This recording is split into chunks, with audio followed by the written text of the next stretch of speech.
of us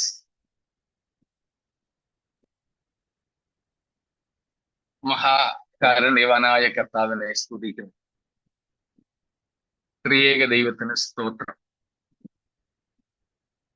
അനാദിയായും ശാശ്വതമായും ദൈവമായിരിക്കുന്ന നമ്മുടെ പിതാവിനെ കർത്താവായ യേശു മൂലം ഞാൻ മഹത്വപ്പെടുത്തുന്നു.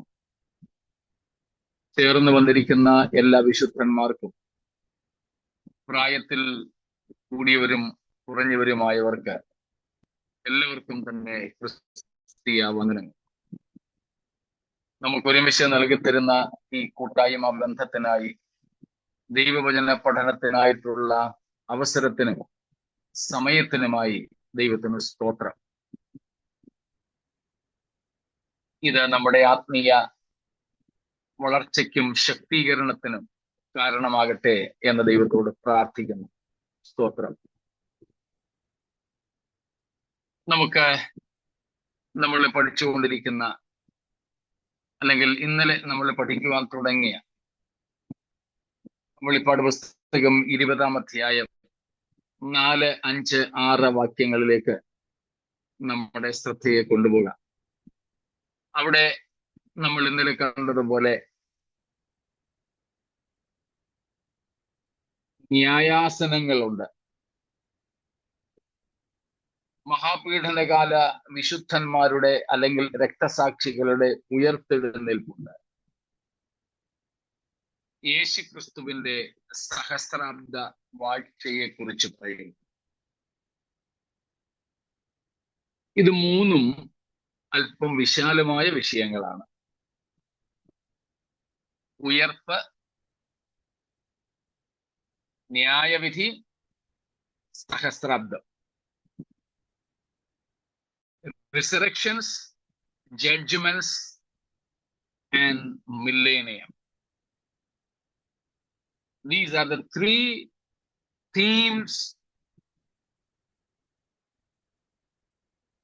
packed in these 3 verses, 20 verses 4 to 6.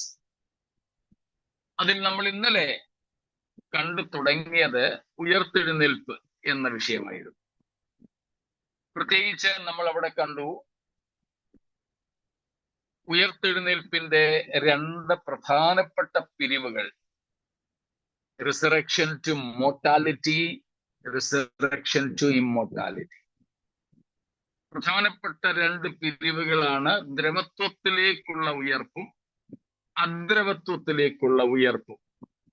ദ്രവത്വത്തിലേക്കുള്ള ഉയർപ്പ് പഴയ നിയമകാലത്തും യേശുക്രിസ്തുവിന്റെ ശുശ്രൂഷ കാലത്തും ആയിട്ട് 3 6 പേർ, അപ്പോസ്തോലിക കാലത്ത് 2 പേർ, അങ്ങനെ 8 പേർ വേദപുസ്തക ചരിത്രത്തിൽ ദ്രവത്വത്തിലേക്ക് അഥവാ വീണ്ടും മരിക്കാവുന്ന അതേ ശരീരത്തിലേക്ക് ഉയർത്തിട്ടുണ്ട്. എന്നാൽ നമ്മൾ ഇവിടെ പ്രതിപാദിക്കുന്നത് അദ്രവത്വത്തിലേക്കുള്ള ഉയർപ്പാണ്. Resurrection to incorruptibility, resurrection to immortality. അദ്രവത്വത്തിലേക്ക്, അമർത്യതയിലേക്ക്, അക്ഷയതയിലേക്ക്, തേജസ്സിലേക്ക് ഒക്കെ ഉള്ള ഉയർപ്പ്. അങ്ങനെയുള്ള ഉയർപ്പിന്റെ വിശുദ്ധന്മാരുടെ ഉയർപ്പിന്റെ ഏതാണ്ട് 9ഓളം പ്രത്യേകതകൾ നമ്മൾ പഠിച്ചു എന്നാണ് എൻ്റെ ഓർമ്മ. 1 കൊരിന്ത്യർ 15-ാം അധ്യായത്തിൽ നിന്ന് നമ്മൾ പഠിച്ചു. നമ്മുടെ ഗ്രൂപ്പിലായിരുന്നുവോ എന്ന് എനിക്ക് ഓർമ്മയില്ല. ഏതോ ഒരു ഗ്രൂപ്പിൽ ആ കാര്യങ്ങൾ നമ്മൾ പങ്കുവച്ചിരുന്നു. നമ്മുടെ ഗ്രൂപ്പിൽ തന്നെയാണെന്നാണ് എൻ്റെ ഓർമ്മ. നിങ്ങൾ ഒന്ന് കൺഫേം ചെയ്യണം. അത് ഇല്ലെങ്കിൽ അത് ആവർത്തനമായിട്ട് ഏതോ ഒരു ഗ്രൂപ്പിൽ നമ്മൾ പഠിച്ചു. അത് പിന്നീടായാലും മതി, ഇപ്പോൾ നമ്മൾ പഠിച്ചു വന്നത്, ഇന്നലെ നമ്മൾ പറഞ്ഞത് 6-ാമത്തെ വാക്യത്തിന്റെ അടിസ്ഥാനത്തിൽ അദ്രവത്വത്തിലേക്കുള്ള ഉയർപ്പിനെയും നമുക്ക് 2ആയിട്ട് തിരിക്കാം. അതിൽ വെളിപ്പാട് 20-ന്റെ 6-ാമത്തെ വാക്യം തന്നെ അതിനൊരു പേര് തന്നു. ഒന്നാമത്തേതിന് ഒന്നാം പുനരുത്ഥാനം, ഫസ്റ്റ് റിസറക്ഷൻ. എന്നാൽ രണ്ടാമത്തേതിന് രണ്ടാം പുനരുത്ഥാനമെന്ന് ബൈബിൾ പേര് തരുന്നില്ല. എന്നാൽ രണ്ടാമതൊന്ന് ഉള്ളത് കൊണ്ട് ഇതിന് ഒന്നാം പുനരുത്ഥാനമെന്ന് പേരിട്ടിരിക്കുന്നു എന്നേ ഉള്ളൂ. അങ്ങനെ ഒന്നാം പുനരുത്ഥാനം എന്ന് ഇവിടെ പറഞ്ഞിരിക്കുന്നത് കൊണ്ട് അടുത്ത് നടക്കുന്ന പുനരുത്ഥാനത്തെ നമ്മൾ രണ്ടാം പുനരുത്ഥാനം എന്ന പഠന സൗകര്യാർത്ഥം പേര് വിളിച്ചു. ഓർക്കുമല്ലോ, തൃത്വം എന്ന പദം ബൈബിളിലില്ല. പക്ഷെ പഠന സൗകര്യാർത്ഥം വേദപഠിതാക്കൾ തൃത്വം, ത്രിയേകത്വം എന്ന പദങ്ങളെ ഉപയോഗിക്കുന്നു. അതുപോലെ തന്നെയാണ് രണ്ടാം വരവ്, യേശുക്രിസ്തുവിന്റെ രണ്ടാം വരവെന്നൊരു പദപ്രയോഗം ബൈബിളിൽ ഇല്ല. എന്നാൽ നമ്മൾ കഴിഞ്ഞ ദിവസങ്ങൾ കണ്ടതുപോലെ എബ്രായർ 9:28 രണ്ടാമതും പ്രത്യക്ഷനാകും. അപ്പോസ്തലപ്രവൃത്തികൾ 1:11 പോയതുപോലെ വീണ്ടും വരും. യോഹന്നാൻ 14:3 പിന്നെയും വന്ന് നിങ്ങളെ എൻ്റെ അടുക്കൽ ചേർത്തുകൊള്ളും എന്ന പദപ്രയോഗങ്ങൾ വെച്ച് വേദപഠിതാക്കൾ പഠന സൗകര്യാർത്ഥം യേശുക്രിസ്തുവിന്റെ രണ്ടാം വരവ് എന്ന ഒരു ഉപദേശ ശീർഷക രൂപീകരണം നടത്തി. ഉപദേശം ഉണ്ടാക്കിയില്ല നമ്മള്, ഉപദേശം ബൈബിളിൽ തന്നെ ഉണ്ട്. എന്നാൽ അതിന് പഠന സൗകര്യത്തിന് വേണ്ടി ഒരു പേരിട്ടു. അതുപോലെ തന്നെയാണ് ഈ രണ്ടാം ഉയർപ്പ്, രണ്ടാം പുനരുത്ഥാനം എന്ന ഒരു പേര് ബൈബിളിൽ ഇല്ല. എന്നാൽ ഒന്നാം പുനരുത്ഥാനം എന്ന് വെളിപ്പാട് 20-ന്റെ 6-ൽ നമ്മൾ കാണുന്നത് കൊണ്ട് വെളിപ്പാട് 20-ന്റെ 12-ൽ കാണുന്ന പുനരുത്ഥാനത്തിന് നമ്മൾ പഠിക്കുവാനുള്ള ഒരു സൗകര്യാർത്ഥം അതിന് രണ്ടാമത്തെ പുനരുത്ഥാനം എന്ന് പേരിടുകയാണ്. രണ്ടാം പുനരുത്ഥാനം എന്ന് പറഞ്ഞാൽ ഇനി ആരെങ്കിലും അങ്ങനെ ബൈബിളിലുണ്ടോ, റെഫറൻസ് തരാമോ എന്നൊക്കെ ചോദിച്ചാൽ നമ്മൾ പ്രയാസപ്പെടേണ്ട എന്നുള്ളതിനാണ് ഇത്രയും വിശദീകരണം തന്നത്. ഇത് വ്യക്തമായി കാണുന്നത്. അതിനെ മരിച്ചവരുടെ പുനരുത്ഥാനമെന്ന് നമ്മൾ ഇന്നലെ തന്നെ കണ്ടു. ഒന്നാം പുനരുത്ഥാനമാണ് നമ്മുടെ പ്രധാനപ്പെട്ട വിഷയം. ആ ഒന്നാം പുനരുത്ഥാനം എന്ന് വിളിക്കപ്പെടുന്നത് 6-ാമത്തെ വാക്യാടിസ്ഥാനത്തിൽ, ഒന്നും കൂടെ നമുക്ക് 6-ാമത്തെ വാക്യം വായിക്കാമല്ലോ. Verse 6 please. 6-ാം വാക്യം. Blessed and holy is the one who shares in the first resurrection. Over such Okay, enough male.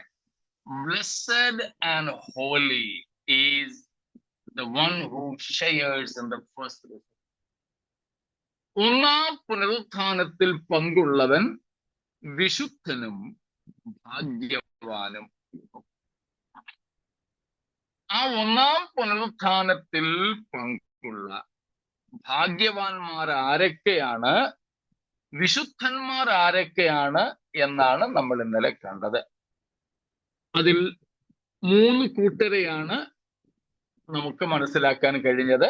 പഴയ നിയമ വിശുദ്ധന്മാർ, പുതിയ നിയമ വിശുദ്ധന്മാർ അഥവാ ദൈവസ്ഥാപകർ, പിന്നെ മഹാപീഡനകാല വിശുദ്ധന്മാർ. ഇങ്ങനെ 3 കൂട്ടർ.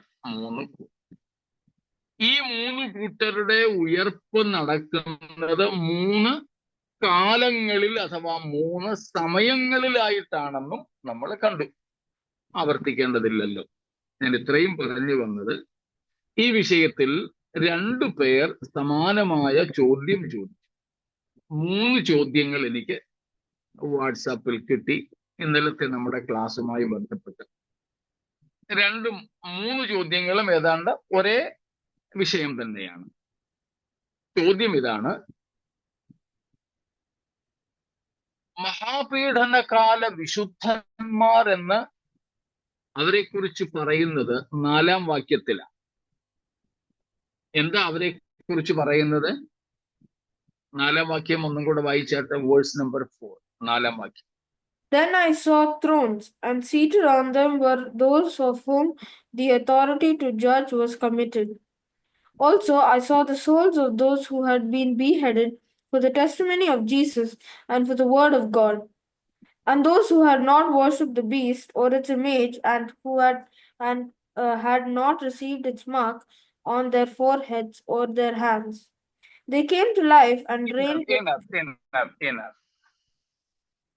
ഇവിടെ പറയുന്ന വിശുദ്ധന്മാർ, മഹാപീഡനകാല വിശുദ്ധന്മാരെന്നും ഇവിടെ പേര് കൊടുത്തിട്ടില്ല. അതും നമ്മൾ പഠനത്തിന്റെ സൗകര്യത്തിനായിട്ട് ഇട്ട പേരാണ്. മഹാപീഡനകാല വിശുദ്ധന്മാരെന്ന് ഇവരെ വിളിക്കാനുള്ള കാരണം അവരുടെ 4 യോഗ്യതകൾ അവിടെ പറയുന്നു. ഇന്നലെ നമ്മൾ പറഞ്ഞതാണ്, ചോദ്യത്തോടുള്ള ബന്ധത്തിൽ ആവർത്തിക്കുന്നു. 4 യോഗ്യതകൾ. 1, യേശുക്രിസ്തുവിന്റെ സാക്ഷ്യം പുലർത്തിയവരാണവർ.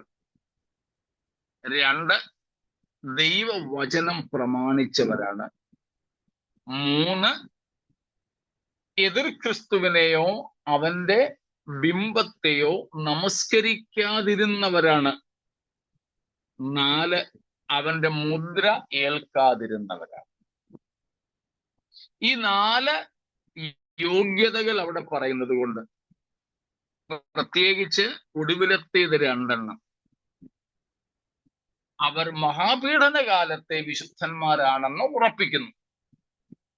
ആദ്യത്തേത് 2 പൊതുവാണ്, എക്കാലത്തും ജീവിച്ചിരുന്ന വിശുദ്ധന്മാരോട് ബന്ധപ്പെട്ടതാണ്.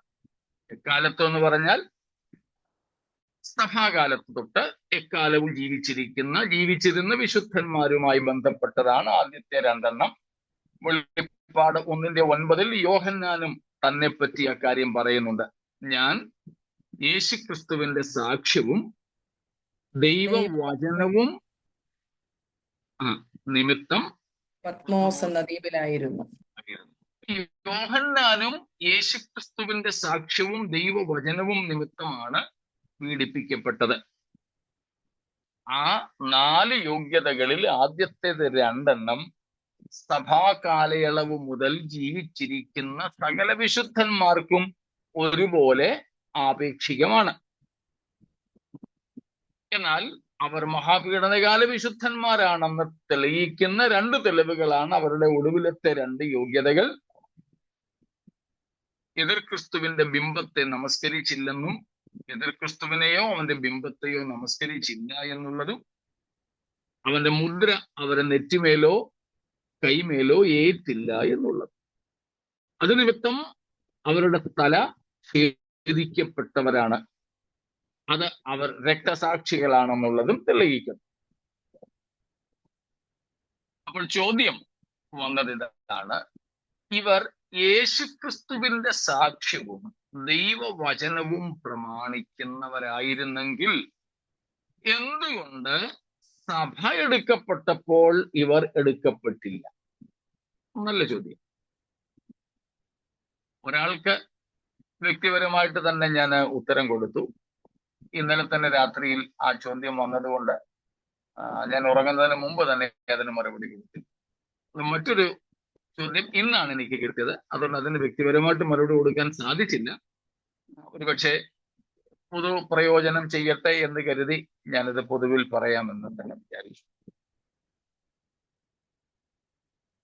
യേശുക്രിസ്തുവിന്റെ സാക്ഷ്യവും ദൈവവചനവും നിമിത്തം എന്ന് പറയുന്നത് കൊണ്ട് അവർ സഭാകാലയളവിൽ അങ്ങനെ ജീവിച്ചവർ ആണെന്ന് തെളിയുന്നില്ല. സഭാകാലയളവിൽ ക്രിസ്തുവിന്റെ സാക്ഷ്യവും ദൈവവചനവും പ്രമാണിച്ചിരുന്നവരായിരുന്നെങ്കിൽ തീർച്ചയായും സഭ എടുക്കപ്പെട്ടപ്പോൾ ഇവരും എടുക്കപ്പെട്ടേനെ.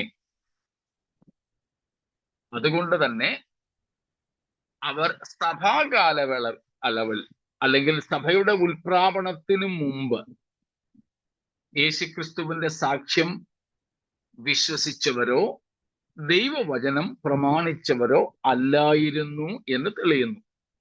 ആയിരുന്നെങ്കിൽ സഭയോടുകൂടെ പോയേനെ.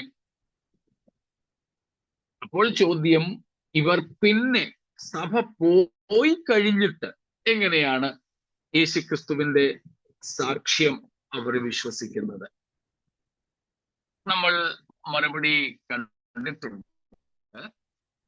പഴയ നിയമകാല വിശുദ്ധന്മാർക്കാകട്ടെ, പുതിയ നിയമകാല വിശുദ്ധന്മാർക്കാകട്ടെ, മഹാപീഡനകാല വിശുദ്ധന്മാർക്കാകട്ടെ, രക്ഷ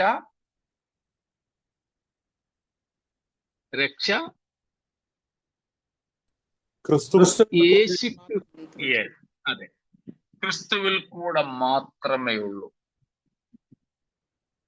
പ്രത്യേകിച്ച് ഈ മഹാപീഡനകാല വിശുദ്ധന്മാരെന്ന് പറയുന്നത്, അല്ലെങ്കിൽ വേണ്ട, സഭയുടെ ഉൽപ്രാപണ ശേഷം ഭൂമിയിൽ ജീവിച്ചിരിക്കുന്നവർ എല്ലാവരും തന്നെ യേശുക്രിസ്തുവിനെ കുറിച്ച് അറിയുന്നവരായിരിക്കും.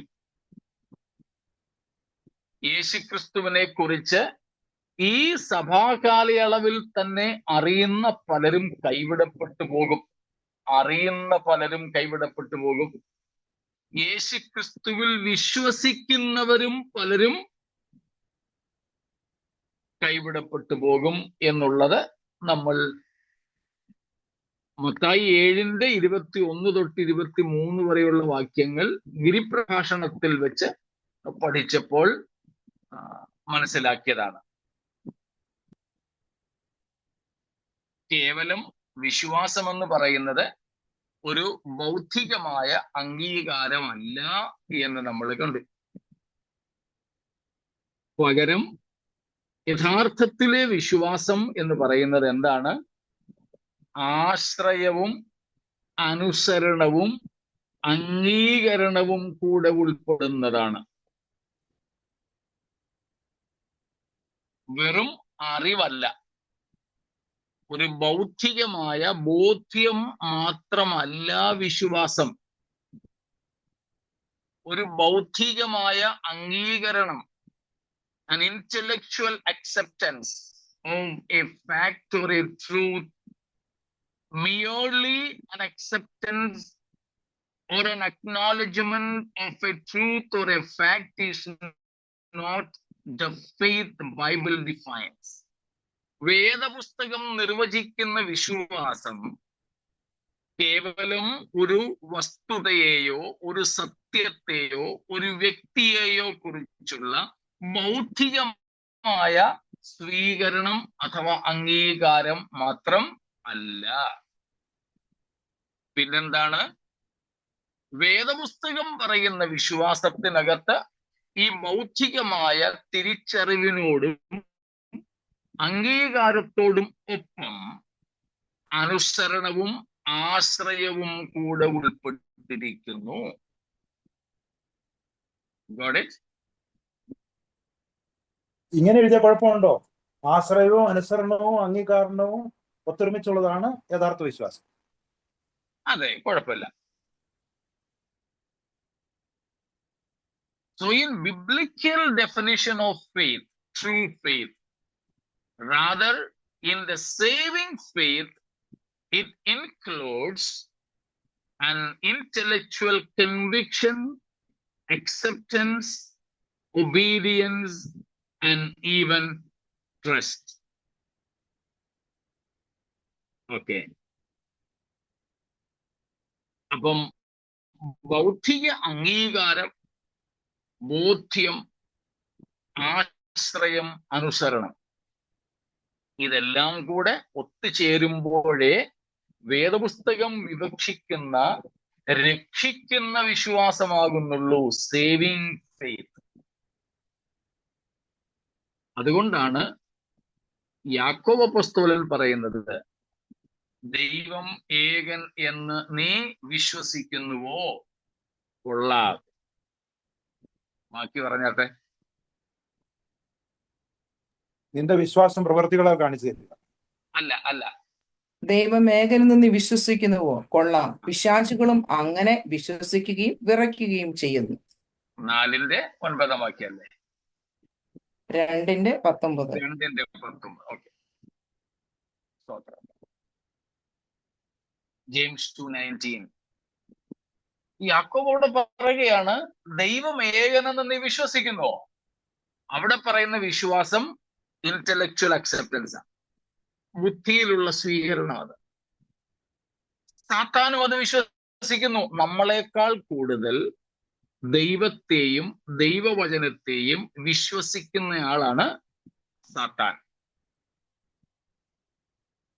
കാരണം നമുക്ക് ദൈവത്തെക്കുറിച്ചും ദൈവവചനത്തെക്കുറിച്ചുമുള്ള ബോധ്യങ്ങളെക്കാൾ സാത്താന് ബോധ്യമുണ്ട്. He has a stronger conviction of these truths. The devil has a stronger conviction about the truths of God than you and me. But that faith doesn't save him. നമ്മളെക്കാൾ ദൈവീക വിഷയങ്ങളിൽ ബോധ്യമുള്ളവനാണ്, അതങ്ങനെ തന്നെ എന്ന് അറിവുമുള്ളവനാണ് സാത്താൻ. പക്ഷേ ആ വിശ്വാസം, ആ അറിവ് അവനെ രക്ഷിക്കുന്നില്ല. അതുകൊണ്ട് അത് സേവിങ് ഫെയ്ത്ത് അല്ല. അതുകൊണ്ടാണ് ഞാൻ പറഞ്ഞത്, യേശുക്രിസ്തുവിൽ വിശ്വസിക്കുന്നു എന്നതുകൊണ്ട് ഒരുത്തൻ രക്ഷിക്കപ്പെടുകയോ സ്വർഗത്തിൽ പോവുകയോ ചെയ്യുന്നില്ല. അതുകൊണ്ടാണ് പറഞ്ഞത്, സഭ എടുക്കപ്പെടുന്ന സമയത്ത് യേശുവിൽ വിശ്വസിക്കുന്ന പലരും തള്ളപ്പെടാൻ സാധ്യതയുണ്ട്. കാരണം ബുദ്ധി കൊണ്ട് ഇതൊക്കെ ശരിയാണെന്ന് അംഗീകരിക്കുക, പക്ഷേ ജീവിതത്തിൽ അനുസരിക്കാതിരിക്കുക, ജീവിതത്തിൽ പ്രായോഗികമായി ദൈവത്തിൽ ആശ്രയിക്കാതിരിക്കുക. അങ്ങനെയുള്ളവർ കേവലം ബൗദ്ധിക അംഗീകാരം കൊണ്ട് കർത്താവിന്റെ സഭയ്ക്കൊപ്പം പോകില്ലെന്നാണ് പറഞ്ഞത്. കൺഫ്യൂഷൻ ഇല്ലല്ലോ ആർക്കും? വ്യക്തമാണല്ലോ?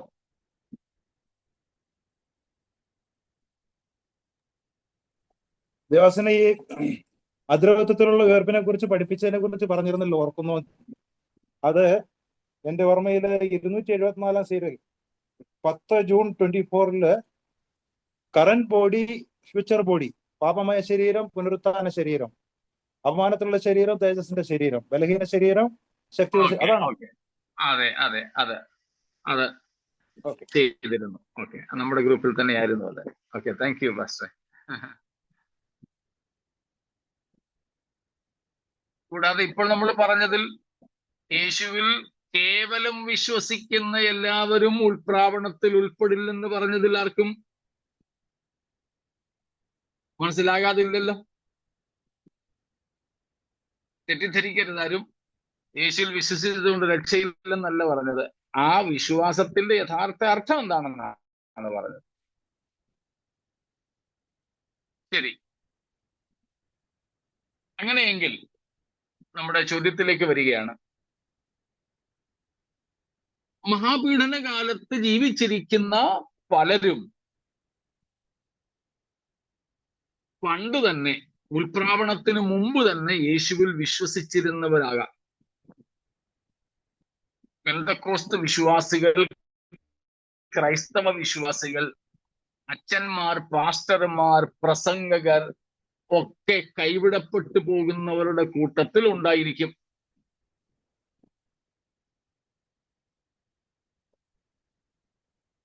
മത്തായി 7:21 തൊട്ടുള്ള വാക്യങ്ങൾ നമ്മൾ കണ്ടതാണ്. അവിടെ ശുശ്രൂഷകന്മാരാണ് കൈവിടപ്പെടുന്നത്, പ്രസംഗകരാണ്, പ്രവാചകന്മാരാണ്, കൃപാവര ശുശ്രൂഷകൾ ചെയ്തവരാണ് കൈവിടപ്പെടുന്നത്. അതിന് സാധ്യതയുണ്ട്. അങ്ങനെയുള്ളവർ കൂടാതെ, അപ്പോൾ മഹാപീഡന കാലത്ത് ജീവിച്ചിരിക്കുന്നവരിൽ ഒരു കൂട്ടർ ഇതിനോടകം തന്നെ യേശുവിനെ കുറിച്ച് കേട്ടവരും അറിഞ്ഞവരും വിശ്വസിക്കുന്നവരുമാണ്. പക്ഷെ അനുസരണവും ആശ്രയവും ഇല്ലാതിരുന്നത് കൊണ്ട് അവർ കർത്താവിനോടുകൂടെ പോയില്ല. 2, നമ്മൾ നേരത്തെ തന്നെ കണ്ട കാര്യമാണ്. മഹാപീഡന കാലത്തിന്റെ ആദ്യ പകുതിയിൽ, ആദ്യത്തെ 3.5 വർഷം വെളിപ്പാട് 11-ാമത്തെ അധ്യായത്തിൽ നമ്മൾ കാണുന്ന 2 സാക്ഷികളുടെ ശുശ്രൂഷ നടക്കുന്നു. ആ 2 സാക്ഷികളുടെ ശുശ്രൂഷയിൽ ലോകം എമ്പാടുമുള്ളവരെ അവർ രണ്ടുപേരും സുവിശേഷീകരിക്കുന്നു. അവർക്കും മറ്റൊന്നും പറയാനില്ല. അവരും പറയുന്നത് ക്രിസ്തുവിനെ കുറിച്ചാണ്, ദൈവവചനത്തെ കുറിച്ചാണ്. അങ്ങനെ ആ 2 സാക്ഷികളുടെ ശുശ്രൂഷയാൽ ധാരാളം പേർ യേശുവിൽ വിശ്വസിക്കും. അതിലൊരു പ്രധാന സംഘമാണ്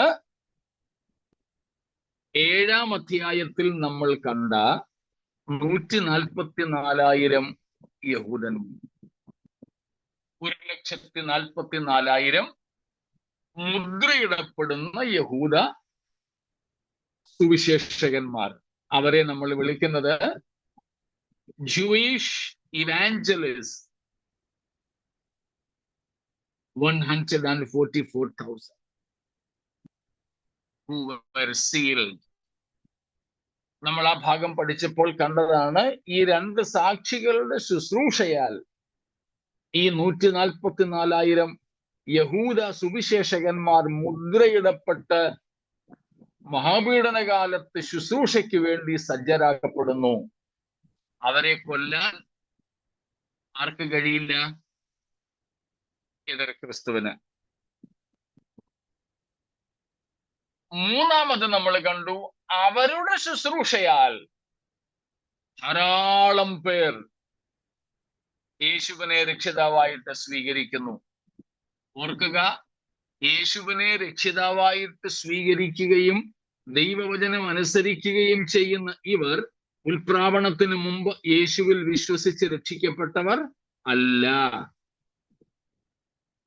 അതുകൊണ്ട് അവർ അവരോടുകൂടെ സഭയോടുകൂടെ പോയില്ല. പക്ഷേ ഇപ്പോൾ അവർ യേശുവിൽ വിശ്വസിക്കുന്നു. അത് നിമിത്തം 7-ാം അധ്യായം 9 മുതൽക്കുള്ള വാക്യങ്ങളിൽ, വിശേഷിച്ച് 13-14 വാക്യങ്ങളിൽ നമ്മൾ കണ്ടതാണ്.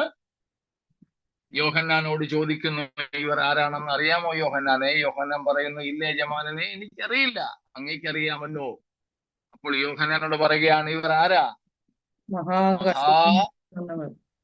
വന്നവർ കുഞ്ഞാടിന്റെ പിന്നെ രക്തത്തിൽ തങ്ങളുടെ അങ്കി അലക്കി വെളുപ്പിച്ചിരിക്കുന്നു. മഹാപീഡന കാലത്തും രക്ഷ യേശുക്രിസ്തുവിന്റെ ക്രൂശിമരണത്തിലെ വിശ്വാസത്താൽ മാത്രം. ഈ കൂട്ടർ യേശുവിൽ വിശ്വസിക്കുന്നത് ഈ മഹാപീഡന കാലത്തിലാണ്. മഹാപീഡന കാലത്തിന്റെ 2-ാം പകുതിയിൽ, second half of the great tribulation. അപ്പം മഹാപീഡന കാലത്തിന്റെ 2-ാം പകുതിയിലാണ് ഇവർ യേശുവിൽ വിശ്വസിക്കുന്നത്. അല്ല, ഇനി ആദ്യ പകുതിയിൽ തന്നെ വിശ്വസിച്ചെന്ന് വെച്ചോളൂ, കുഴപ്പമില്ല. മഹാപീഡനത്തിന്റെ ഈ 2 സാക്ഷികളുടെ ശുശ്രൂഷ സമയത്തും അതിനുശേഷം ഈ 144,000 മുദ്രിത ഗണത്തിന്റെ സുവിശേഷീകരണ സമയത്തും ഈ ജനം രക്ഷിക്കപ്പെട്ടെന്ന് വെച്ചോളൂ. പക്ഷേ അവരുടെ വിശ്വാസത്തിന്റെ പരിശോധന കഠിനമായിട്ടുണ്ടാകുന്നത് എപ്പോൾ മാത്രമേ ഉള്ളൂ? മഹാപീഡനത്തിന്റെ 2-ാം പകുതിയിലേ ഉള്ളൂ, സെക്കൻഡ് ഹാഫിലേ ഉള്ളൂ. കാരണം ആ സെക്കൻഡ് ഹാഫ്, 2-ാം പകുതിയിലാണ് ഈ കള്ളക്രിസ്തുവിന്റെ പ്രതിമ സ്ഥാപിക്കപ്പെടുന്നത്, വിഗ്രഹം, മൂർത്തി സ്ഥാപിക്കപ്പെടുന്നത്. കള്ളപ്രവാചകന്റെ ശുശ്രൂഷ, നമ്മുടെ ഭാഷയാ ശുശ്രൂഷ എന്ന് കേട്ടോ, അതിനെ നമുക്ക് ശുശ്രൂഷ എന്നൊന്നും വിളിക്കണ്ട, നമുക്ക് പരിചയമുള്ള ഭാഷ അങ്ങ് ഉപയോഗിച്ചെന്നേ ഉള്ളൂ. കള്ളപ്രവാചകന്റെ പ്രവൃത്തി വെളിപ്പെടുന്നതും ഈ സെക്കൻഡ് ഹാഫിലാണ്. 13-ാം അധ്യായത്തിൽ നമ്മളത് കണ്ടതാണല്ലോ. ആ സമയത്താണ് അവർക്ക് യേശുവിങ്കലുള്ള വിശ്വാസത്തെ സ്ഥിരീകരിക്കേണ്ടതായി, കൺഫേം ചെയ്യേണ്ടതായി വരുന്നത്. അവരെങ്ങനെ ആ സമയത്ത് അവരുടെ വിശ്വാസത്തെ സ്ഥിരപ്പെടുത്തിയത്, സ്ഥിരീകരിച്ചത്? 2 രീതിയിൽ. ഒന്ന്, എതിർ ക്രിസ്തുവിനെയോ അവന്റെ വിഗ്രഹത്തെയോ നമസ്കരിക്കാതെ. 2, അവന്റെ മുദ്ര ഏൽക്കാതെ.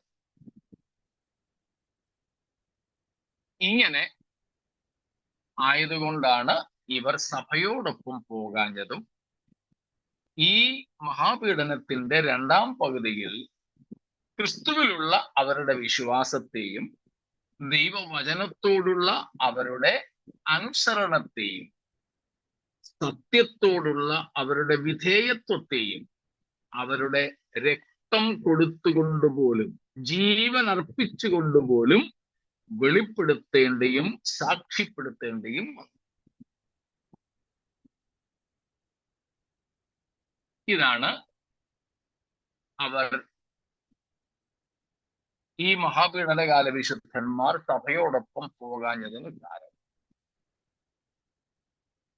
അവർ മഹാപീഡന കാലത്താണ്, എതിർ ക്രിസ്തുവിന്റെ ഭരണകാലത്താണ് യേശുവിൽ വിശ്വസിച്ച് ആശ്രയിച്ച് അനുസരിക്കാൻ തീരുമാനിച്ചത്. അത് നിമിത്തം അവർക്ക് മഹാപീഡന കാലത്ത് ജീവൻ തന്നെ വെടിയേണ്ടി വന്നു, സാക്ഷികളായി തീരേണ്ടി വന്നു. എന്നിട്ടും അവർ ഈ സത്യത്തിൽ നിന്ന് മാറി.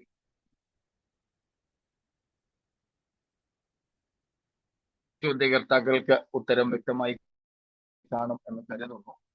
ഇല്ലെങ്കിൽ നിങ്ങൾക്ക് വീണ്ടും ചോദിക്കാവുന്നതാണ്. ഇത്രയും പറഞ്ഞ കാര്യങ്ങളിൽ എന്തെങ്കിലും സംശയം ആർക്കെങ്കിലും ഉണ്ടോ?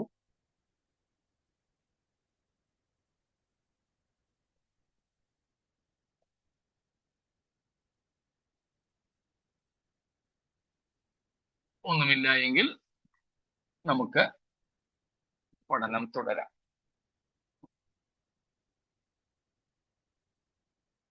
നമ്മൾ കണ്ടു 3 കാര്യങ്ങൾ വെളിപ്പാട് 20-ന്റെ 4, 5, 6 കാര്യങ്ങളിൽ നടക്കുന്നു, വാക്യങ്ങളിൽ നടക്കുന്നു. അതിൽ ഒന്നാമത്തേതാണ് ഉയർത്തെഴുന്നേൽപ്പ് അഥവാ പുനരുത്ഥാനം.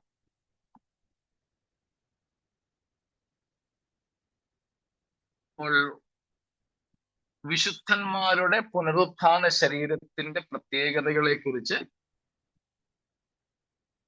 257-ാമത്തെ എപ്പിസോഡ് അല്ലേ പാസ്റ്റർ ജോൺസൺ പാസ്റ്റർ പറഞ്ഞത്?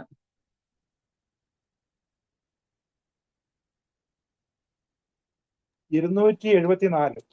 274-ാമത്തെ ഡേറ്റും കൂടെ ഒന്നുകൂടെ പറഞ്ഞേക്കാമോ? 10 ജൂൺ തിങ്കളാഴ്ച.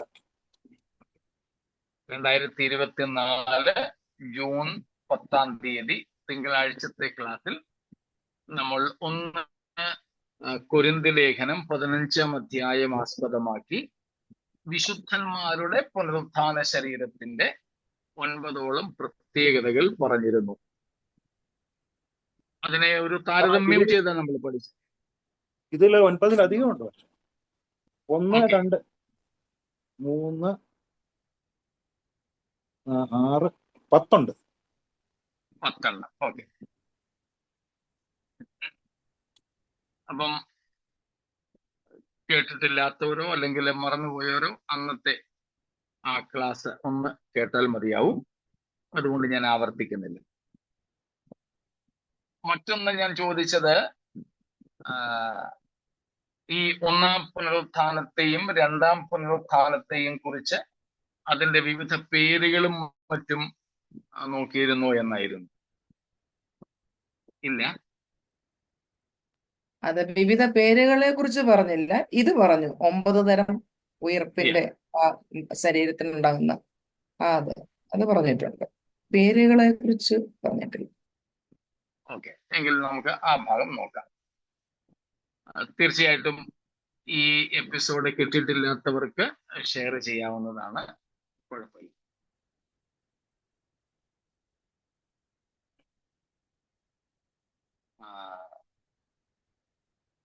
Of course. We'll share.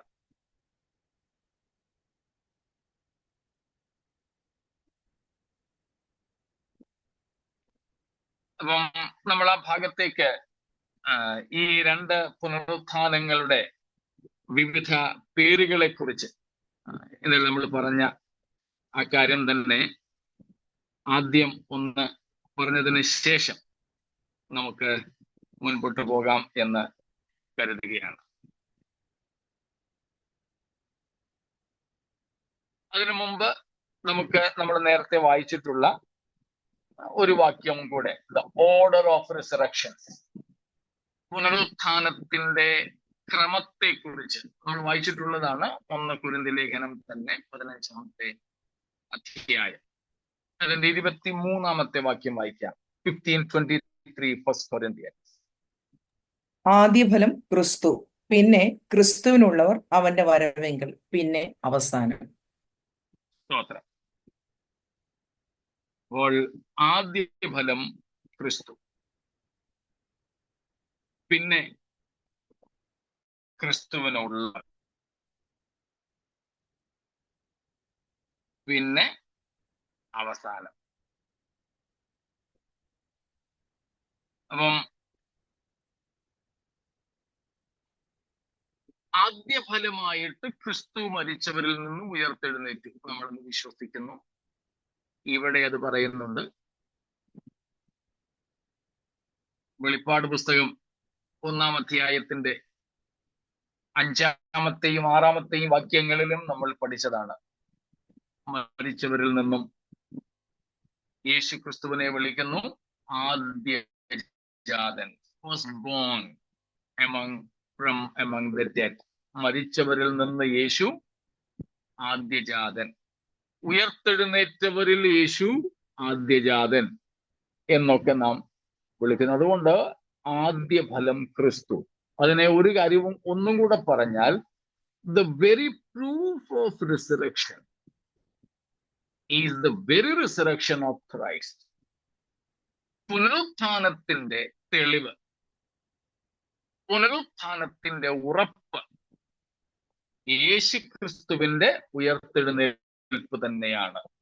യേശു ഉയർത്തെഴുന്നേറ്റത് തന്നെയാണ് ക്രിസ്തീയ പുനരുത്ഥാന വിശ്വാസത്തിന്റെയും ഉറപ്പ് എന്ന് പറയുന്നത്. സ്തോത്രം. അക്കാര്യങ്ങളും പൗലോസ്ലീഹ ഈ 1 കൊരിന്ത്യർ ലേഖനം 15-ാമത്തെ അധ്യായത്തിൽ പ്രതിപാദിക്കുന്നുണ്ട്. സ്തോത്രം, പ്രതിപാദിക്കുന്നുണ്ട്.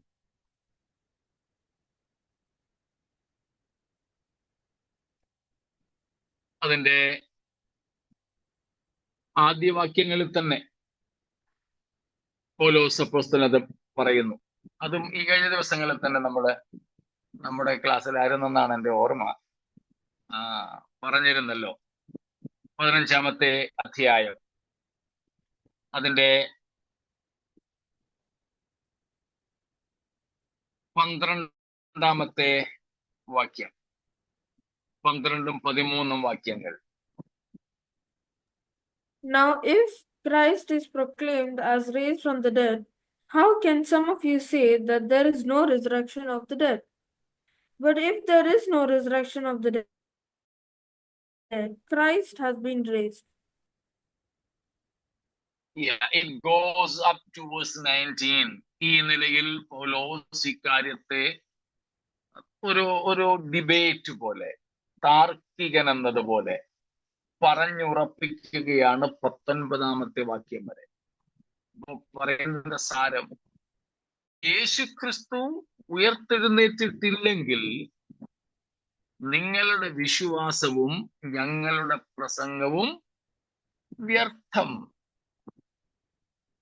That means the very foundation of our faith, our belief in resurrection of the dead is the empty tomb of Jesus. പ്രസംഗിക്കുന്നിടത്തെല്ലാം യേശുക്രിസ്തുവിന്റെ ഉയർപ്പിനെ കുറിച്ച് പ്രസംഗിക്കണം എന്ന വാദഗതിക്കാരനാണ് പൗലോസ്. പുതിയ നിയമം നമ്മെ അതാണ് പഠിപ്പിക്കുന്നത്. മുൻകാലങ്ങളിൽ കർത്താവിന്റെ ദാസന്മാർ എന്ത് പ്രസംഗിച്ചാലും യേശുക്രിസ്തുവിന്റെ ക്രൂശും ഉയർപ്പും മടങ്ങിവരവും പറയാതെ നിർത്തത്തില്ലായിരുന്നു. ഇപ്പോൾ അതൊന്നും ഒരു വിഷയമേ അല്ല. അതൊക്കെ ഗൗരവമായിട്ട് പ്രസംഗിക്കുകയും പഠിപ്പിക്കുകയും ചെയ്യുന്ന ചുരുക്കം ചില കർത്താവിന്റെ ദാസന്മാരുണ്ട് എന്നത് ദൈവത്തിന് സ്തോത്രം ചെയ്യാൻ കാരണമാണ്. എന്നാൽ ഈ ആധുനിക തട്ടുപൊളിപ്പൻ പ്രസംഗങ്ങൾ ഇതിനൊന്നിനും പ്രസക്തിയില്ല.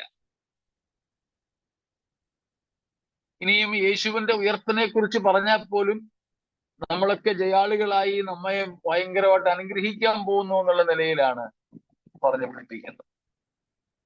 പക്ഷെ ഇത് നമ്മുടെ പ്രത്യാശയുടെ നങ്കൂരമാണ്.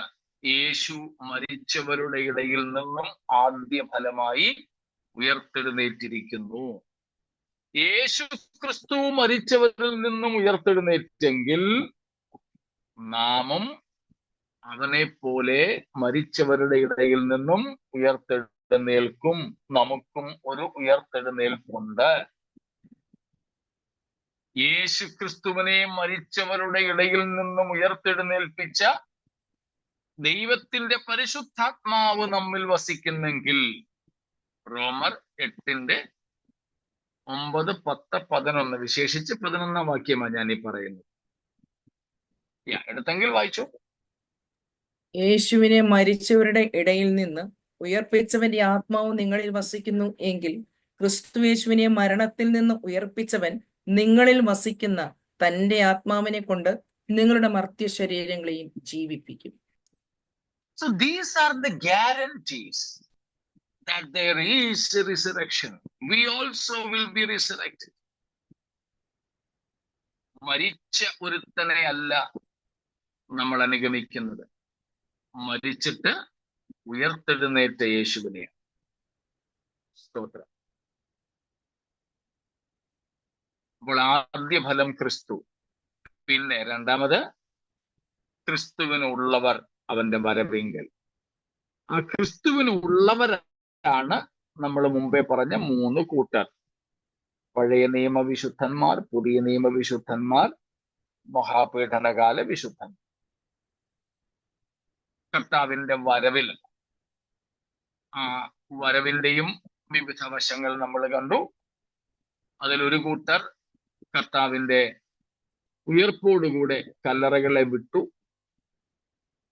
രണ്ടാമത്തെ പ്രധാന കൊയ്ത്ത് കർത്താവ് മേഘങ്ങളിൽ വരുമ്പോൾ അവന്റെ വരവെങ്കിൽ ഉയർത്തെഴുന്നേറ്റ് കർത്താവിനോട് കൂടെ പോകും. മൂന്നാമത്തെ ഭാഗം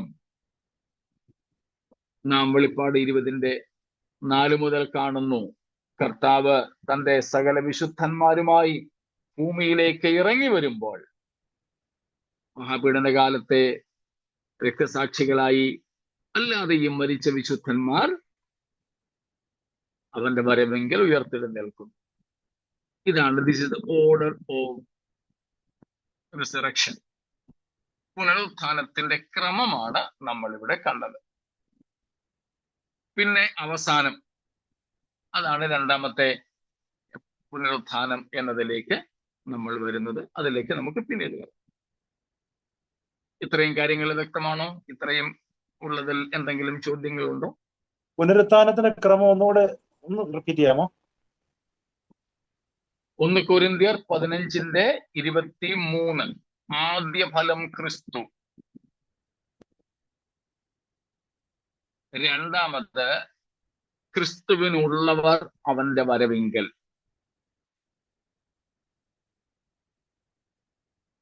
മൂന്നാമത് പിന്നെ ലോകാവസാനം.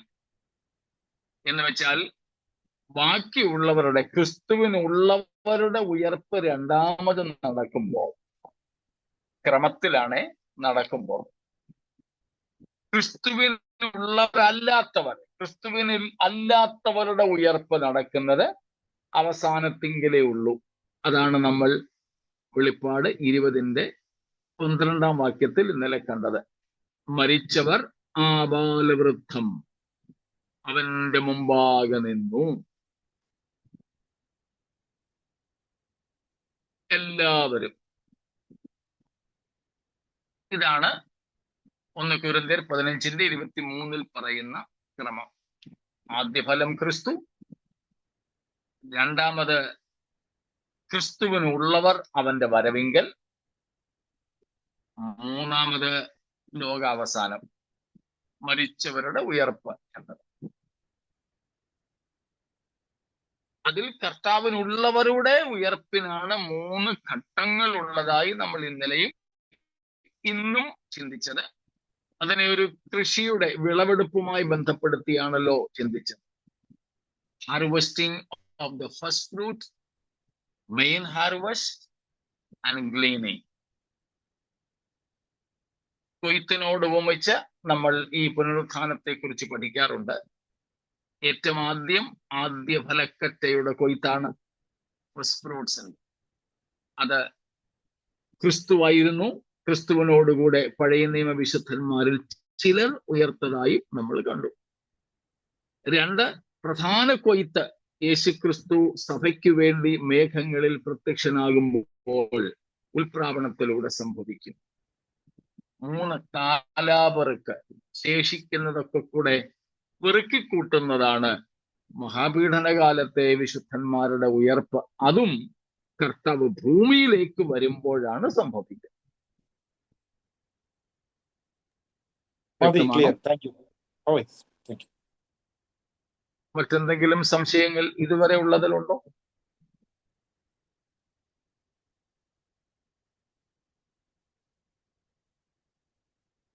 ഇല്ലെങ്കിൽ നമ്മൾ മുമ്പേ പറഞ്ഞ ഈ 2 പുനരുത്ഥാനങ്ങൾ, അതായത് അദ്രവത്വത്തിലേക്കുള്ള പുനരുത്ഥാനത്തെ നമ്മൾ 2ആയിട്ട് തിരിക്കുന്നു. വിശുദ്ധന്മാരുടെ അല്ലെങ്കിൽ 1-ാം പുനരുത്ഥാനമെന്നും മരിച്ചവരുടെ അല്ലെങ്കിൽ 2-ാം പുനരുത്ഥാനമെന്നും. അതിൽ 1-ാം പുനരുത്ഥാനത്തെ കുറിച്ച് നമുക്ക് നോക്കാം.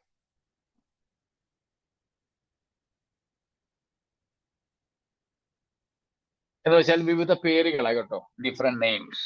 അതാണ് നമ്മളിപ്പോൾ നോക്കുന്നത്. 1, അതിനെ 1-ാം പുനരുത്ഥാനം എന്ന് തന്നെ ആദ്യം പേര് വിളിക്കാൻ നമുക്ക് റെഫറൻസ് കണ്ടല്ലോ.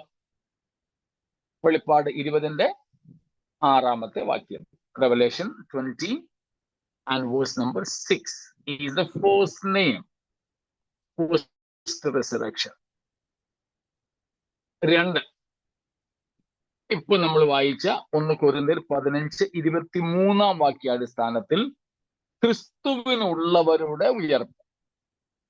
Resurrection of those who belong to Christ. Those who are Christ എന്നായിരിക്കും കൊടുത്തേക്കുന്നത് ഇംഗ്ലീഷിലല്ലേ. 15:23 ഇംഗ്ലീഷിൽ എങ്ങനെ കൊടുത്തേക്കുന്നത്? Those who belong to Christ. Those who belong to Christ. Okay, resurrection of those who belong to Christ. 3.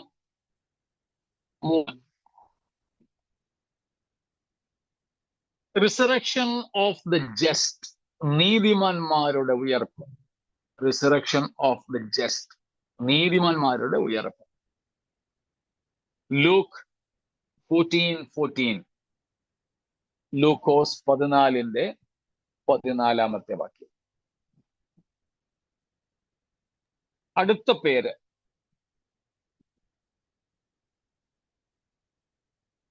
ഭാഗ്യവാന്മാരുടെ ഉയർപ്പ്. Resurrection of the blessed. Blessed resurrection. ഭാഗ്യകരമായ ഉയർപ്പെന്നോ ഭാഗ്യവാന്മാരുടെ ഉയർപ്പെന്നോ ചേർക്കാം. വെളിപ്പാട് 20-ന്റെ 6-ാം വാക്യം തന്നെ. Revelation 26. അടുത്തതും അവിടെ തന്നെയുണ്ട്. Resurrection of the saints. വിശുദ്ധന്മാരുടെ ഉയർപ്പ്. അതേ വാക്യം തന്നെ. Same verse. 26.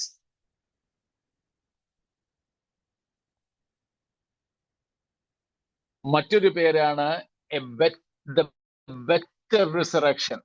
ഏറ്റവും നല്ല ഉയർപ്പ്. ഏറ്റവും നല്ല ഉയർപ്പ്. Hebrews 11:35. എബ്രായർ 11-ന്റെ 35-ാമത്തെ വാക്യം. Better resurrection. മലയാളത്തിൽ ഏറ്റവും നല്ല ഉയർപ്പെന്നാണ് കൊടുത്തേക്കുന്നത്. അടുത്തത് resurrection from among the dead. മരിച്ചവരുടെ ഇടയിൽ നിന്നുമുള്ള ഉയർപ്പ്. Resurrection from among the dead. മരിച്ചവരുടെ ഇടയിൽ നിന്നുമുള്ള ഉയർപ്പ്. ഫിലിപ്പീൻസ് 3:11, ഫിലിപ്പിയർ 3:11. ഞാൻ ഒരിടത്ത് വായിച്ചത്,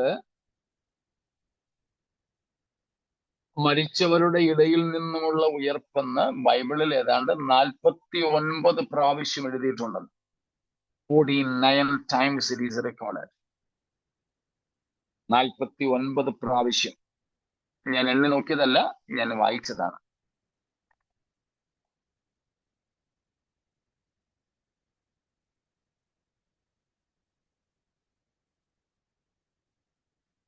അടുത്ത പേര് ക്രിസ്തുവിൽ മരിച്ചവരുടെ ഉയർപ്പെന്നാണ്.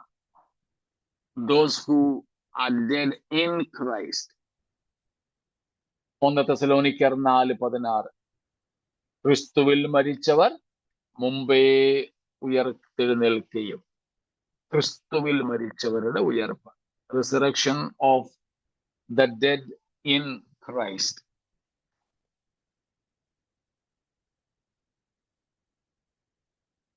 Next is resurrection to life. ജീവനിലേക്കുള്ള ഉയർപ്പ്. ജീവനിലേക്കുള്ള ഉയർപ്പ്. Resurrection to life.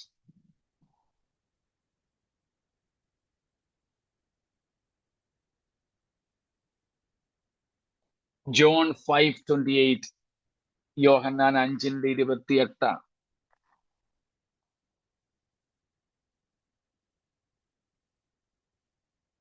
അടുത്തത് റിസറക്ഷൻ ടു ഇറ്റേണൽ ലൈഫ്. നിത്യജീവങ്കലേക്കുള്ള ഉയർപ്പ്.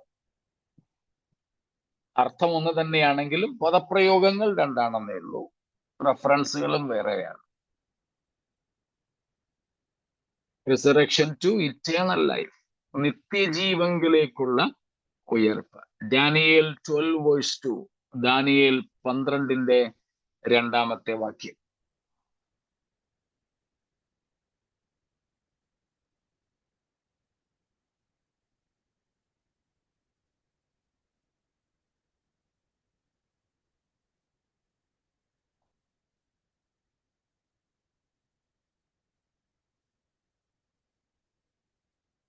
ഒരു പേരും കൂടെ നമുക്ക് കൊടുക്കാം. മൊത്തമായിട്ടത് ശരിയല്ല എങ്കിൽ കൂടെ. Resurrection of those who heard the voice of the Son of Man. മനുഷ്യപുത്രന്റെ ശബ്ദം കേൾക്കുന്നവരുടെ. എല്ലാവരും കേൾക്കും, ഒടുവിൽ എല്ലാവരും കേൾക്കും, എല്ലാവരെയും വിളിക്കും. പക്ഷെ ഇത് വ്യത്യസ്തമായ വിളിയാണ്. ജോൺ 5:25. യോഹന്നാൻ 5:25 വാക്യം. അവിടെ കർത്താവ് പറയുന്നുണ്ട്, മരിച്ചവർ ദൈവപുത്രന്റെ ശബ്ദം കേൾക്കുകയും കേൾക്കുന്നവർ. അപ്പൊ എല്ലാവരും ആ ഭാഗത്ത് കേൾക്കില്ലെന്നാണ് അർത്ഥം. ഒടുക്കത്തെ നാളിൽ എല്ലാവരും കേൾക്കും. അതുകൊണ്ട് അത്ര കണ്ടത് ശരിയല്ലെന്ന് ഞാൻ പറഞ്ഞത്. പക്ഷെ 25 വാക്യാടിസ്ഥാനത്തിൽ എല്ലാ മരിച്ചവരും കർത്താവിന്റെ ശബ്ദം ആ സമയത്ത് കേൾക്കുന്നില്ല.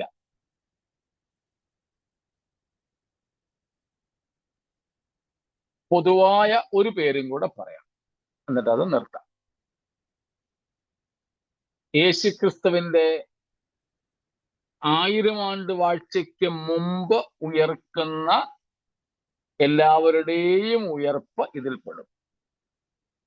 Resurrection that occurs pre-millennial reign of Christ.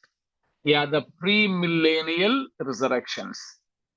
1000 ആണ്ട് വാഴ്ചയ്ക്ക് മുമ്പ് ഉള്ള ഉയർപ്പുകൾ എല്ലാം തന്നെ ഇതിൽപ്പെടുന്നതാണ്. യേശുക്രിസ്തുവിന്റെ 1000 ആണ്ട് വാഴ്ചയ്ക്ക് മുമ്പ് നടക്കുന്ന ഉയർത്തെഴുന്നേൽപ്പുകൾ.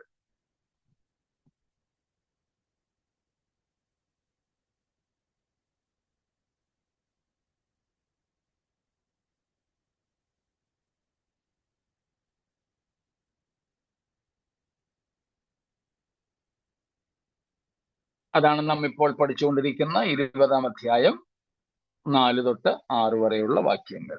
Revelation 20 verses 4 to 6.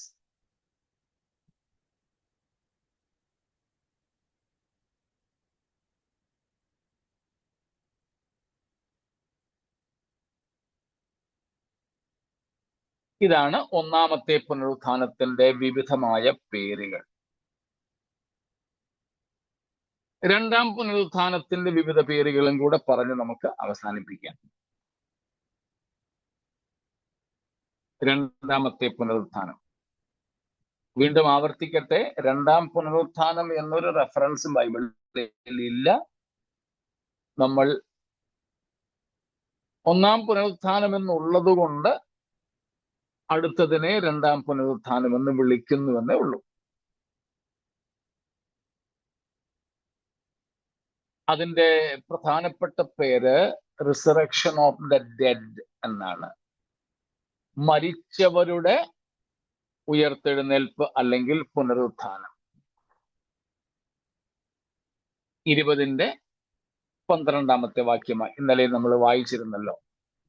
മരിച്ചവർ ആബാലവൃദ്ധം അവന്റെ സിംഹാസനത്തിന്റെ മുമ്പാകെ നിൽക്കും. അപ്പം മരിച്ചവരുടെ ഉയർത്തെഴുന്നേൽപ്പാണത്. വ്യത്യാസം മനസ്സിലായോ? ഒന്നാമത്തേത് മരിച്ചവരുടെ ഇടയിൽ നിന്നുമുള്ളതാണെങ്കിൽ ഇത് മരിച്ചവരുടേതാണ്. എന്ന് വെച്ചാൽ ഒന്നാം പുനരുത്ഥാനം നടക്കുമ്പോൾ ധാരാളം പേർ അപ്പോഴും ഉയർക്കാതെ മരിച്ചവരായിട്ട് തന്നെ കിടക്കും. എന്നാൽ ഈ രണ്ടാമത്തെ പുനരുത്ഥാനത്തിന് ശേഷം പിന്നെ മരിച്ചവർ ഇല്ല, സകലരും ഉയർത്തെഴുന്നേറ്റ് കഴിയും.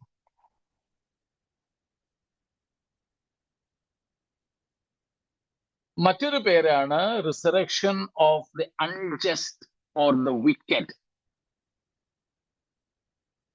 ദുഷ്ടന്മാരുടെ ഉയർത്തെഴുന്നേൽപ്പ്. Acts 24:15. Acts 24:15. അപ്പോസ്തല പ്രവൃത്തികൾ 24:15 വാക്യം.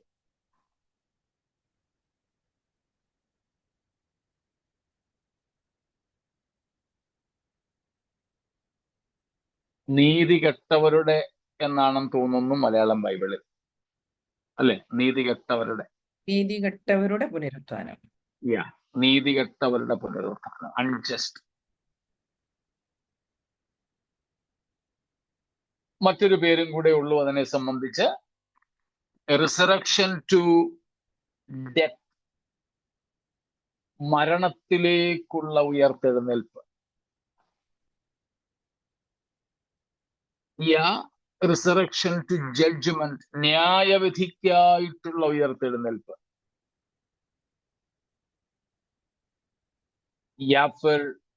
ഫോർ ഇറ്റേണൽ ഡൂം, നിത്യ നാശത്തിലേക്കുള്ള ഉയർത്തെഴുന്നേൽപ്പ്. ജോൺ 5:29, യോഹന്നാൻ 5:29.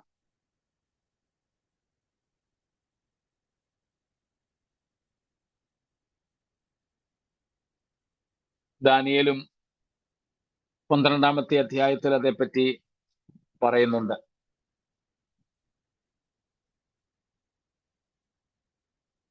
രണ്ടാമത്തെ വാക്യത്തിലുണ്ട്,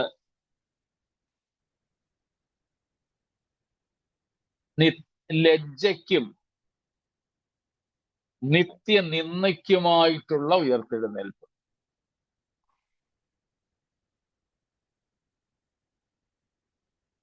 റിസറക്ഷൻ ടു ഷെയിം ആൻഡ്, ഇംഗ്ലീഷിലാണ് കൊടുത്തിരിക്കുന്നത്, everlasting contempt. Everlasting contempt. Resurrection to shame എന്നാണ് കൊടുത്തേക്കുന്നത്. Shame and everlasting. Okay, everlasting contempt. ലജ്ജയ്ക്കും നിത്യ നിന്ദയ്ക്കുമായിട്ടുള്ള ഉയർപ്പ്.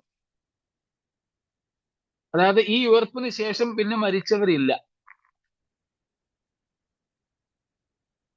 പിന്നെ ഒരു കല്ലറയും അടഞ്ഞു കിടക്കില്ല. ഇങ്ങനെ അദ്രവത്വത്തിലേക്കുള്ള 2 ഉയർപ്പുകളെ കുറിച്ച് നമുക്ക് തിരുവെഴുത്ത് ബോധ്യം തരുന്നു. നമ്മൾ കാത്തിരിക്കുന്നത് ആദ്യം പറഞ്ഞ എത്ര പേരുകളാ? 10? ആദ്യം 11. 11. 11 12. 12 ഉണ്ടോ? ഓക്കെ. 12 ഉണ്ട്. ഓക്കെ. അപ്പോൾ ആദ്യം പറഞ്ഞ 11 അല്ലെ 12 പേരുകൾ, ആ പേരുകളിൽ അറിയപ്പെടുന്ന ഒന്നാമത്തെ പുനരുത്ഥാനത്തിനായിട്ടാണ്, ഭാഗ്യകരമായ പുനരുത്ഥാനത്തിനായി, വിശുദ്ധന്മാരുടെ പുനരുത്ഥാനത്തിനായി നാം പ്രത്യാശയോടെ കാത്തിരിക്കുന്നു. രണ്ടാമത്തേതിൽ പ്രത്യാശയില്ല. ഒന്നാമത്തേതിന് വേണ്ടി നാം ആഗ്രഹിക്കണം. ഒന്നാമത്തേതിന് വേണ്ടി നമ്മൾ കൊതിക്കണം. അതിനുവേണ്ടി പ്രാർത്ഥിക്കണം. സ്തോത്രം. അതിനുവേണ്ടി നമ്മൾ പ്രയത്നിക്കുകയും വേണം. ഏറ്റവും നല്ല ഉയർത്തെഴുന്നേൽപ്പ് ലഭിക്കേണ്ടതിന് സ്തോത്രം പഴയ നിയമ വിശുദ്ധന്മാർ എന്ത് ചെയ്തു എന്നാ എബ്രായർ പറയുന്നത്? ഉദ്ധാരണം കൈക്കൊള്ളാതെ ഭേദ്യമേറ്റു. സ്തോത്രം. എന്ന് വെച്ചാൽ അവർക്ക് രക്ഷപ്പെടാമായിരുന്നു, പക്ഷേ അവർ രക്ഷപ്പെടാൻ ശ്രമിച്ചില്ല. മരണത്തിനായിട്ട് അവർ തങ്ങളെ തന്നെ ഏൽപ്പിച്ചു കൊടുത്തു. ലക്ഷ്യം ഒറ്റ കാര്യം, ബെറ്റർ റിസറക്ഷൻ, ഏറ്റവും നല്ല ഉയർത്തെഴുന്നേൽപ്പ് അവർക്ക് ലഭിക്കുക. Second resurrection is resurrection of the dead.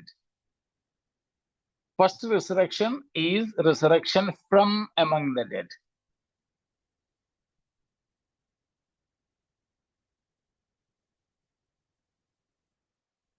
രണ്ടാമത്തെ പുനരുത്ഥാനം മരിച്ചവരുടെ പുനരുത്ഥാനമാണെങ്കിൽ, ഒന്നാമത്തേത് മരിച്ചവരുടെ ഇടയിൽ നിന്നുമുള്ള പുനരുത്ഥാനം. ചിലപ്പോഴൊക്കെ ശവമടക്കിന് പോകുമ്പോൾ ശവക്കല്ലറകളിൽ കുരിശു വെച്ചും ഒക്കെ കിടക്കുന്ന ഒത്തിരി പേരെ കാണും. ഞാൻ ഓർക്കാറുണ്ട്, ഇതിൽ എത്ര പേർ ആദ്യത്തേതിൽ ഉയർക്കും? ഇപ്പോഴൊക്കെ ആണെങ്കിൽ സെമിത്തേരി സ്ഥലമില്ല, അതുകൊണ്ട് കല്ലറ കെട്ടാൻ അനുവദിക്കാറില്ല, കുഴിച്ചിടാനേ അനുവദിക്കൂ. കാരണം അവരുടെ മാംസമൊക്കെ അഴുകിക്കഴിഞ്ഞിട്ട് അതേ കുഴിയിൽ വേറെ ആളിനെയും കൂടെ അടക്കും. നാട്ടിലൊക്കെ ഇന്ന് സെൽ സിസ്റ്റമാണ്. സെല്ലിനകത്തും അത് തന്നെയാണ്. ഒരാളുടെ പുറത്താക്കാൻ മറ്റൊരാൾ എന്ന് വീഴുന്നത്. അപ്പൊ ഇങ്ങനെ ഈ അസ്ഥികളൊക്കെ തന്നെ കൂട്ടിപ്പിടഞ്ഞു കിടക്കുക. എന്നാലും സ്തോത്രം, കർത്താവ് തന്റെ ഗംഭീരനാദം മുഴങ്ങുമ്പോൾ ഈ കർത്താവിനുള്ളവരായി ജീവിച്ച് മരിച്ച വിശുദ്ധന്മാരുടെ ശരീരം അക്ഷയമായിട്ട് ഉയർത്തെഴുന്നേൽക്കും. അപ്പോഴും ആ അസ്ഥികളെ തൊട്ടുകിടന്ന മറ്റസ്ഥികളൊന്നും ഉയർക്കാതെ അടുത്ത 1000 ആണ്ടിൽ ചില്ലറ കൂടെ മരിച്ചവരായിട്ട് തന്നെ കിടക്കും. നമ്മുടെ പ്രത്യാശ മരണത്തിൽ നിന്നും ഉയർത്തെഴുന്നേറ്റ നമ്മുടെ കർത്താവ് സ്വർഗത്തിലേക്ക് കയറിപ്പോയതുപോലെ വീണ്ടും വിശുദ്ധന്മാരെ ചേർക്കുവാൻ വരുമ്പോൾ നാമും മരണം വിട്ട് ജീവനിലേക്ക് കടക്കും. അന്ന് നമ്മൾ തിരിഞ്ഞു നിന്ന് ചോദിക്കും, ഹേ മരണമേ, നിന്റെ ജയം എവിടെ? ഹേ മരണമേ, നിന്റെ വിഷമുള്ളവിടെ? സ്തോത്രം. ആ പ്രത്യാശയോടെ നമ്മുടെ കർത്താവിന്റെ വരവിനായി നമുക്ക് വിശുദ്ധ ജീവിതം നയിക്കാം. ഉപദേശത്തിലും ജീവിതത്തിലും കൂട്ടായ്മയിലും വിശുദ്ധരായി നമുക്ക് ജീവിച്ച് നമ്മുടെ കർത്താവിനെ എതിരേൽക്കുവാനായിട്ട് ഒരുങ്ങാം. ഈ വചനങ്ങളാൽ ദൈവം നമ്മെ അനുഗ്രഹിക്കുമാറാകട്ടെ.